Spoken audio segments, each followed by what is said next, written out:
Okay, so today, almost extending from our last lecture, our last talk, we're going to be talking a little bit more about a particular crossroads which the hero, I guess, of mythology, that Hercules, found himself at before he became the famous hero. Now, of course, there's a long story behind Hercules, and indeed it deserves far more time than we'll be looking through now, but what we'll do is just pick at a particular point in the story which I think is the perfect beginning to any hero's journey, let's say, archetypically. And so let's begin. Before Hercules became the famous hero, he reached adulthood and had to decide what kind of man he would become, of course, as we all do at one point. He went alone to a quiet place to think. Now that's immediately a really key point, even though it might not seem like it, is that whenever you need to make any kind of decision, you have to go alone to a quiet place and think. So many things there. Alone, you cannot have, really, when it comes to the final decision, any other outward, let's say, information that is trying to possibly sway your decision. Now, again, this does not mean not to get advice from people who might have your best interests at heart, but at the end of the day, your decision is all that matters. They can give you maybe relevant information, but you have to make the decision from that for yourself. And then, of course, you went to a quiet place, which means almost an extension of that there is no outward noise which would be, well, guiding your thoughts, or in other words, distracting your thoughts. So that is another thing which can happen even without other people. You might just be thinking about some things that you saw on the news, or a game that you were playing earlier, all these different things. So you have to really set aside time for it if ever you want to solve something. But anyway, when he was alone in a quiet place to think, while he was there, two women appeared before him. The first was outwardly beautiful, confident, and extravagantly dressed. She approached quickly and promised him an easy life. She told Hercules, "Choose my path, and you will never need to struggle. You will enjoy the finest food, comfort, entertainment, and pleasure. Other people will work while you enjoy the results." Hercules asked her name, and she replied that her friends called her Happiness. But of course there was another woman there, and she also approached. She was modestly dressed and carried herself with dignity. Her path was steep, difficult, and uncertain, and she told Hercules, "I will not deceive you. Nothing truly good is given without effort. If you want the gods to favor you, you must honor them. If you want your friends to love you, you must serve them. If you want your city to respect you, you must contribute positively to it. If you want strength, you must train your body. And if you want wisdom, you must discipline your mind." The other woman laughed out loud at her. "Look how long and difficult her road is," she said. "I can take you to happiness immediately." But then the rebuttal came back. "You offer pleasure before it has been earned. Your followers eat before they are hungry. rest before they are tired and search endlessly for stimulation because nothing satisfies them.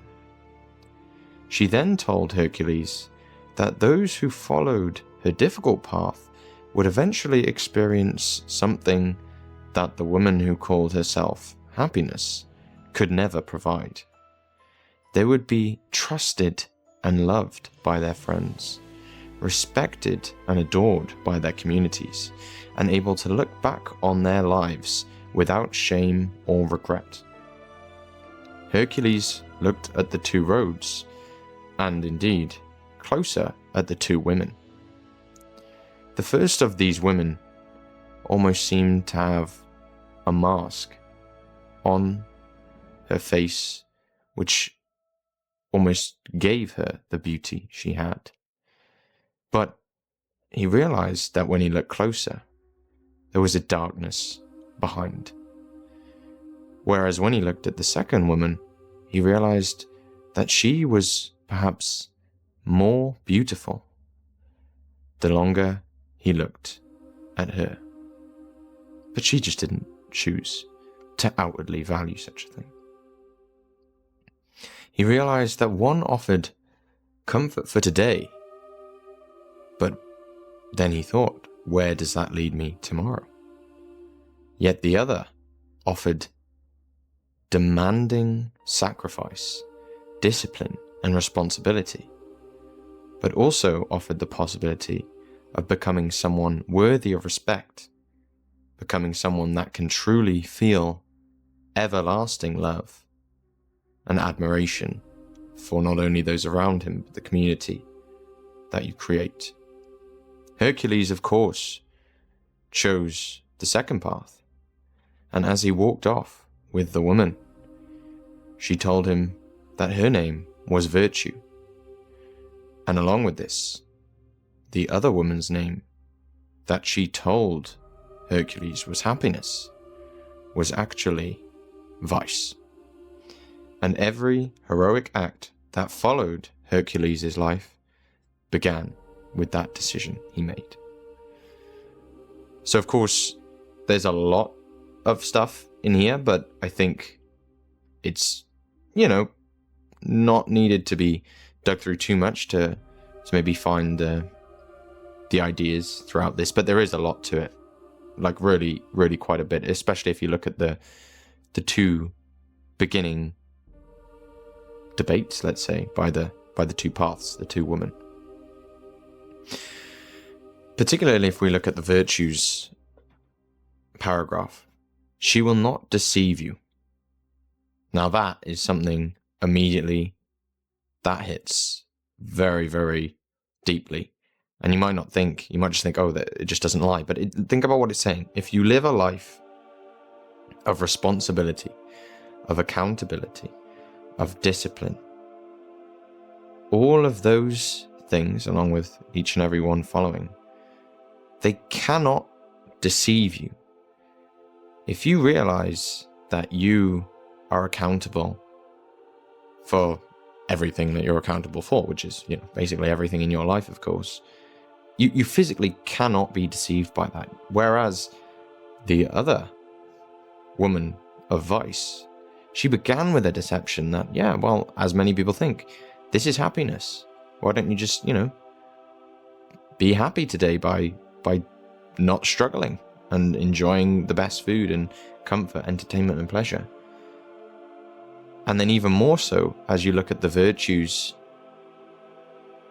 lines that she spoke and life that she lived, you can see that, first of all, she's indeed valuing the right things, or that idea is valuing the right things, because it realizes that, yes, today might not be good as good as the Vice's day to day, which is why it's a decision that we all have to make, really. And it's a hard one. Everyone feels temptation. However, although today might not be as quote-unquote good, the rest of your life will be far superior, as shown by Hercules as well. So, of course, the central story and idea is that It's not saying pleasure per se is evil. It's saying that pleasure cannot serve as the organizing principle of a life. You cannot have your goal or your choice to be, I want to just be happy, or I want to just have pleasure. That is not correct. That is the outcome of, or even a byproduct of, living the life of virtue. And it's almost paradoxical, which many things seem to be, as we've talked about before in other lectures, that if you want to actually achieve pleasure, you cannot aim at achieving it. True pleasure and true love and true joy and true enlightenment in one's life is paradoxical. If you want it, you cannot want it. And yet, that is how you have to get it. So as we saw, rest is only meaningful after work. Food is only satisfying after hunger.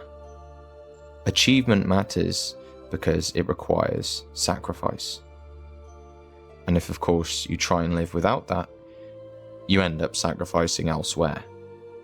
Because I'm sure if we've all tried to just be happy for the day, it probably hasn't worked as much as we would like, especially if you try it day by day.